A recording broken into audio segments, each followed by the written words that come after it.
Unit 1 Fundamentals of Business, Chapter 2 Objectives of Business. Business, Profession, Employment. இது மூணுக்கும் என்ன வித்தியாசம் அப்படின்னு பார்க்கலாம். Differences between Business, Profession and Employment. ஒரு 9 அடிப்படையில் 9 பேசிக்ஸில் நம்ம டிஃப்ரென்ஷியேட் பண்ணலாம். First one mode of employment.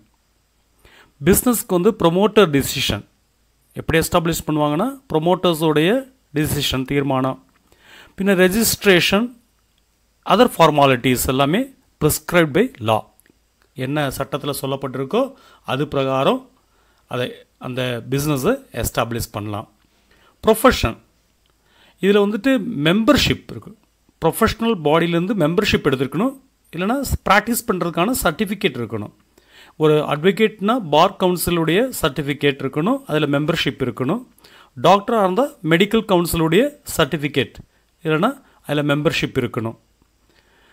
எம்ப்ளாய்மெண்ட்டுக்கு வந்து சர்வீஸ் கான்ட்ராக்ட் இருக்கணும், இல்லைன்னா லெட்டர் ஆஃப் அப்பாயின்மெண்ட். ஒரு ஸ்தாபனத்தினுள்ள ஒர்க் பண்ணுறதுக்கான அப்பாயின்மெண்ட் இருக்குது, அப்பாயின்மெண்ட் லெட்டர் இருந்தால் எம்ப்ளாய்மெண்ட். நேச்சர் ஆஃப் ஒர்க் இதில் கூட்ஸ் அண்ட் சர்வீசஸை பப்ளிக் ப்ரொவைட் பண்ணுறது தான் பிஸ்னஸ்.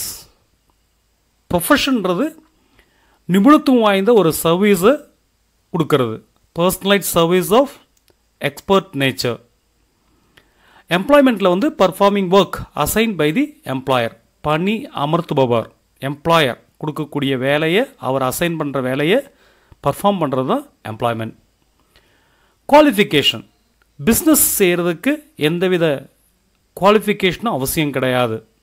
ஆனால் ப்ரொஃபஷனுக்கு வந்து எஜுகேஷன், ட்ரைனிங் இன் ஸ்பெஷலைஸ்டு ஃபீல்டு, சிறப்பு வாய்ந்த துறையில் கல்வி பெற்றிருக்கணும், ட்ரைனிங் பெற்றிருக்கணும். எடுத்துக்காட்டாக எம்பிபிஎஸ், அட்வொகேட், பிஎல் இதெல்லாம் சொல்லிக்கலாம் ப்ரொஃபஷன். எம்ப்ளாய்மெண்ட்டுக்கு அந்த எந்த எம்ப்ளாய்மெண்ட் எந்த வேலைக்கு போகிறாரோ அதுக்கான மினிமம் குவாலிஃபிகேஷன் பெற்றிருக்கணும். பேசிக் மோட்டிவ் பிஸ்னஸுடைய மோட்டிவ் வந்து ஏர்னிங் ப்ராஃபிட், லாபம் உண்டாக்குறது, லாபம் சம்பாதிக்கிறது தான் பிஸ்னஸ்னுடைய மோட்டிவ். ப்ரொஃபஷனுடைய மோட்டிவ் வந்து ரெண்டரிங் சர்வீஸ், சர்வீஸ் செய்கிறது. எம்ப்ளாய்மெண்ட்டுடைய மோட்டிவ் வந்து ஏர்னிங் வேஜஸ் ஆர் சேலரி, சம்பளம் ஈட்டுறது இல்லைன்னா கூலி ஈட்டுறது தான் எம்ப்ளாய்மெண்ட்.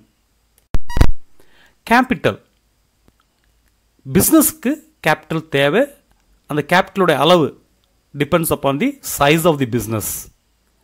ப்ரொஃபஷனுக்கு வந்து லிமிட்டட் கேபிட்டல் இஸ் எசென்சியல், ஒரு லிமிட்டட் வரையறுக்கப்பட்ட கேபிட்டல் மட்டும் இருந்தால் போதும்.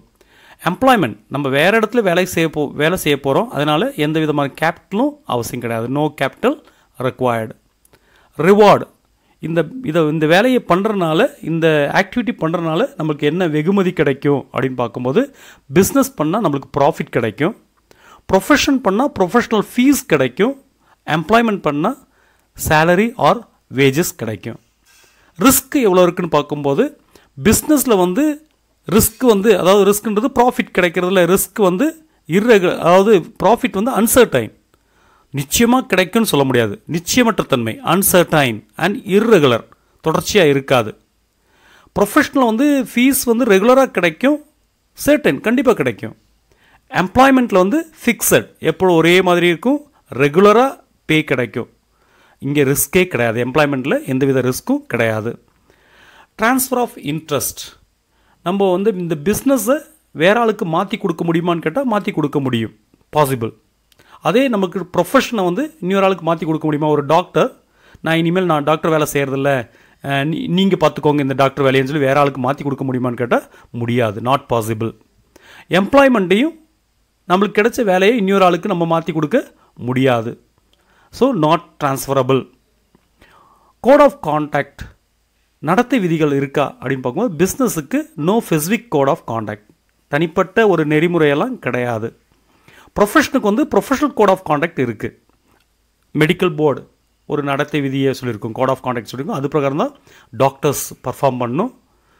அட்வொகேட்டுக்கு பார் கவுன்சில் என்ன கோட் ஆஃப் கான்டாக்ட் வச்சுருக்கோ அது பிரகாரம் தான் நடக்க முடியும்.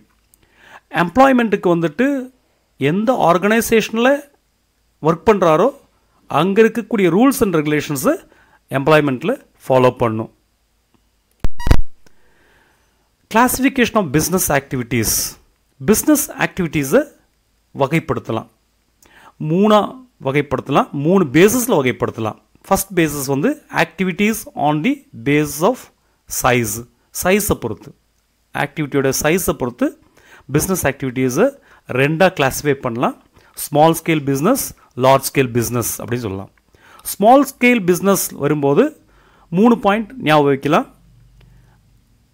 ரிக்வயர் லெஸ் கேபிட்டல், குறைந்த மூலதனம் போதும். Employ small number of workers, அங்கே குறைந்த ஆளுங்களை மட்டும்தான் வேலைக்கு வைப்பாங்க. Produce the goods on small scale, குறைந்த அளவு பொருளை மட்டும்தான் உற்பத்தி பண்ணுவாங்க. எக்ஸாம்பிள் ஹேண்ட்லூம்ஸ், நெசவு தொழில். லார்ஜ் ஸ்கேல் பிஸ்னஸில் வந்து just opposite to small scale. Require huge capital, அதிகப்படியான மூலதனம் வேணும். Employ large number of workers, அதிகப்படியான ஒர்க்கர்ஸை வேலைக்கு அமர்த்துவாங்க. Produce the goods on large scale, பேரளவு உற்பத்தி பண்ணுவாங்க, அதிக அளவு உற்பத்தி பண்ணுவாங்க. எக்ஸாம்பிளாக மேனுஃபேக்சரிங், டெக்ஸ்டைல்ஸ், ரேமண்ட்ஸ், இந்த மாதிரி பெரிய பெரிய கம்பெனி எல்லாம் வந்து லார்ஜ் ஸ்கேல் பிஸ்னஸ்க்கு எக்ஸாம்பிள். ஸ்மால் ஸ்கேலுக்கு வந்து ஹேண்ட்லூம்ஸ். செகண்ட் வந்து activities on the basis of ownership. அதனுடைய ஓனர்ஷிப், உரிமையாளர் யார், அந்த அடிப்படையில் பிஸ்னஸை வந்து பிஸ்னஸ் ஆக்டிவிட்டீஸை 3ஆக கிளாஸிஃபை பண்ணலாம். Private enterprises, public enterprises, joint enterprises அப்படின்னு சொல்லி 3ஆக கிளாஸிஃபை பண்ண முடியும் ஓனர்ஷிப் பேஸில். ப்ரைவேட் என்டர்பிரைசஸ் அப்படின் போது owned, manage and controlled by a person. ஒரு தனிப்பட்ட நபர் சொந்தமானது, தனிப்பட்ட நபருக்கு சொந்தமானது, அவரே மேனேஜ் பண்ணுவார், அவரே கண்ட்ரோல் பண்ணுவார். இங்கே தனிப்பட்ட அப்படின்போது ஒருத்தராக இருக்கலாம், ஒன்றுக்கு மேற்பட்ட நபர்களாகவும் இருக்கலாம். தனியாக ஒருத்தர் மட்டும் பண்ணால் அது சோல் ப்ரொப்ரைட்டர்ஷிப் அப்படின்னு சொல்லுவோம். 2 இல்லைன்னா 2க்கு மேலே 2 or more மெம்பர்ஸ் இருந்துச்சுன்னா அந்த பிஸ்னஸில் அது பார்ட்னர்ஷிப் ஃபர்ம்ஸ் அப்படின்னு சொல்லுவோம். அதாவது ப்ரைவேட், அது தனிப்பட்ட நபர்கள் அல்லது நபர் நடத்தக்கூடிய பிஸ்னஸ். பப்ளிக் என்டர்பிரைசஸ் அப்படின்போது பொது நிறுவனங்கள், அதாவது owned, managed and controlled by government or its agencies. அந்த பிஸ்னஸ் வந்து கவர்மெண்ட்டுக்கோ இல்லை கவர்மெண்ட்டுடைய அதிகாரம் பெற்ற ஏஜென்சிக்கோ சொந்தமானதாக இருக்கும். கவர்மெண்ட் மேனேஜ் பண்ணும், கண்ட்ரோல் பண்ணும். எக்ஸாம்பிளாக வந்து டிபார்ட்மெண்டல் அண்டர்டேக்கிங் சொல்லலாம். நிறைய டிபார்ட்மெண்ட் இருக்குது, எஜுகேஷன் டிபார்ட்மெண்ட், போலீஸ் டிபார்ட்மெண்ட், அந்த மாதிரி இருக்குது. அதேமாதிரி பப்ளிக் கார்பரேஷன்ஸ் இருக்குது, டிரான்ஸ்போர்ட் கார்பரேஷன், லைஃப் இன்சூரன்ஸ் கார்பரேஷன்ஸு, இதெல்லாம் வந்து second one public enterprise. Third one வந்து கவர்மெண்ட் கம்பெனிஸ். கவர்மெண்ட் வந்து ஒரு கம்பெனியில் வந்து 51% மேலே ஷேரை, 51% குறையாமல் 51% மேலே ஷேர் வச்சுருந்தா அந்த கம்பெனி வந்து கவர்மெண்ட் கம்பெனிஸ் சொல்கிறோம். அடுத்து ஜாயிண்ட் என்டர்பிரைசஸ். இங்கே ஜாயிண்ட், அதாவது own, manage and control by both government and private. ப்ரைவேட்டும் கவர்மெண்ட்டும் சேர்ந்து சொந்தமாக தொடங்கப்பட்டு மேனேஜ் பண்ணி கண்ட்ரோல் பண்ணக்கூடிய பிஸ்னஸை நம்ம ஜாயிண்ட் என்டர்பிரைசஸ் சொல்லலாம். எக்ஸாம்பிள் வந்து மாருதி சுசுகி. அடுத்து வந்துட்டு activities on the basis of function. அதோடைய செயல்பாடை வச்சு நம்ம வந்து பிஸ்னஸ் ஆக்டிவிட்டீஸை 2ஆக கிளாஸிஃபை பண்ணலாம். Industry and commerce.